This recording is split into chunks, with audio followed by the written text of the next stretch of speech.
Welcome to the Slop Farm. Enjoy the video. In this video, I will explain how to play Babel on guitar. To achieve the song's signature sound, you'll need to use open D tuning. Start by tuning your low E string down a whole step to D. Your A string stays the same, and your D string also remains D. Next, tune your G string down a half step to F sharp. Then, tune your B string down a whole step to A, and finally, your high E string down a whole step to D. This creates the resonant open D sound. Once your guitar is in open D tuning, the chord shapes will feel different but are quite intuitive.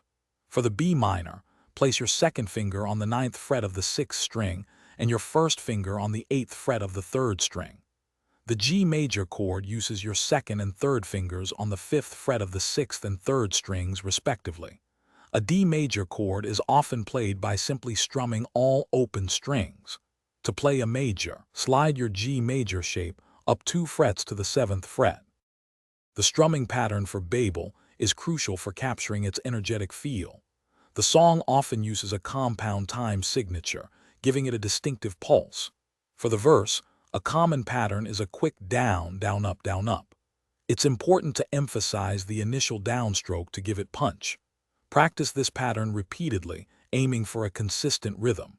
Try to keep your strumming hand relaxed and fluid, maintaining a tempo of approximately 82 beats per minute. If open D tuning feels too complex, you can play a simplified version using standard tuning with a capo on the 2nd fret. This approach uses more common chords like a minor, F major, C major, and G major. Regardless of your chosen method, listening to the original song is vital. Pay attention to the dynamics and overall feel. Consistent practice, even for just 15 minutes daily, will significantly improve your playing and help you master Babel on your guitar. Thanks for watching. Consider subscribing if we helped you today.